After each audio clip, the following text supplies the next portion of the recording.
Today we'll talk about a number of important changes in the Madani society. Of course, the Prophet ﷺ had moved to a new place, it's a new era, everything is different. And so a number of different policies were put into place that were new and impossible to implement in Mecca. The first is the economic policies, the second is spiritual development. Number one, economic policies. In Mecca, the Prophet ﷺ was a minority. He could not have an independent economic policy. However, in Medina, of course, the Prophet ﷺ is now independent. And therefore, one of the first things that the Prophet ﷺ did when he came to Medina, he visited the other souqs of Medina. In those times, the Arabs, the Ansar we call them, primarily were involved in cultivation. They were not generally people that much of business. And if they wanted to do business, they would go to the souqs of the Yahud. The Jewish tribes had the biggest souqs outside of Medina. So the Prophet ﷺ visited those souqs, and this is reported in Sunan Ibn Majah, and he disapproved of the practices, the cheating or the deception. He disapproved of what's going on, and he said to the Muslims, this is not a souq for you. This is not a marketplace for you. And he went back to the masjid, and with his own feet, he demarcated lines in the sand. He literally put a line and then another and another, and he said, this shall be your souq.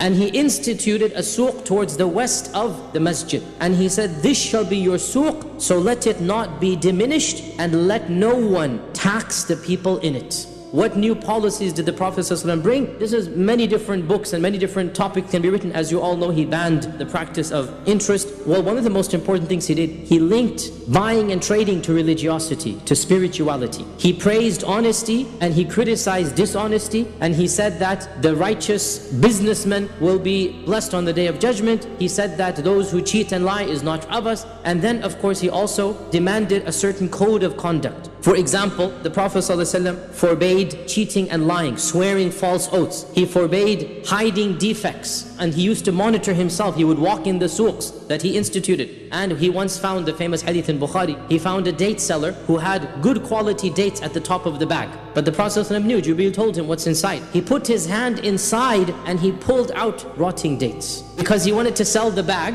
and the bag, the top of the dates has the fresh dates, right? So he says, buy the bag for 10 dinars, whatever. So he's going to close the bag and then sell it. But the bottom of the bag was rotting or not good quality. And the Prophet ﷺ said to him, whoever cheats us is not of us. He forbade even something that sounds so innocent, but there's a wisdom behind this. He forbade anybody living in Medina to act as an agent for a Bedouin who comes. Let the Bedouin go to the market and buy and sell himself. Why? Because when you have an agent who lives in the city, he will know the ins and outs, and he will inflate or deflate, and he's going to play the game. Whereas the Bedouin will go and he's going to give fair price. What do I want for my product? So the Prophet ﷺ forbade a Madani living in Medina to be the simsar or the agent or the middleman for the one coming from outside. Let the man come and sell on his own, right? Because he knows this is one of the biggest tactics or tricks, that you don't know anything, and so the middleman gets a big cut and the poor Bedouin will get nothing. And subhanAllah, look at how modern economics works, is that most of the profit, so much profit goes to people who don't do much, but they simply have the cunningness, right?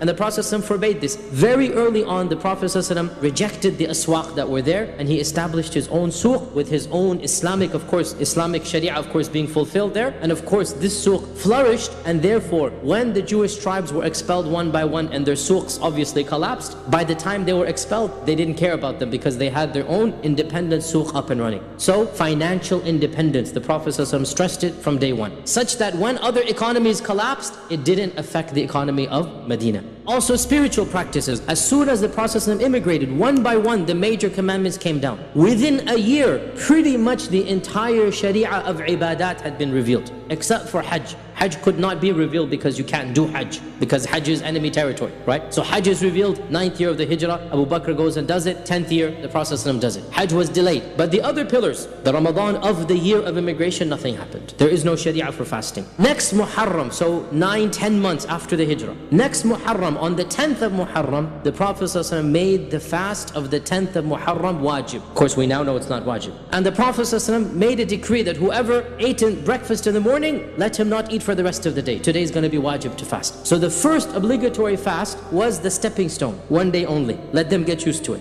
Then that Ramadan of the second year, that Ramadan, Allah Azza wa Jalla revealed in the Quran, Surah Al-Baqarah, the verse that we recite, right? شهر رمضان الذي أنزل فيه القرآن فمن شهد منكم الشهر فليصمه. Whoever is present in the month, i.e. he's not traveling, then he should fast that month, right? And some scholars say even the first Ramadan was encouraged. Allah knows best, but it wasn't made wajib for sure. By unanimous consensus, it was made wajib the second year of the Hijrah, right? And at that point in time, the 10th of Muharram became Sunnah. In Ramadan, Zakatul Fitr is revealed. And Zakatul Fitr, as you know, is the easier of the Zakah. This Zakah is just a food, right? One person's food, which is a happy meal or something like this that you get. Whatever as an average meal you can get it, right? You give it to a person. This is what the Zakatul Fitr is. Again, to make them used to the concept of Zakah. Within a few months, the same year, Zakat came down. Zakatul Mal, right? So from Zakatul Fitr, then Zakatul Mal, right? So they're getting used to it. And obviously, at this point in time, of course, the basic rulings of the Salah are now perfected. The Prophet said, pray as you have seen me pray. In Mecca, all of the Salah were 2 rak'at. We said when he moved to Medina, then Dhuhr and Asr and Maghrib and Isha were all extended, and only Fajr remained 2 rak'at. How you do it, how you do Tahara, how you do Wudu, the laws of Janaba and Ghusl, all of this came down within these first 2 years, i.e. by the time the second Ramadan finishes, all of these laws have been ordained. But again, realize a lot is happening in Medina.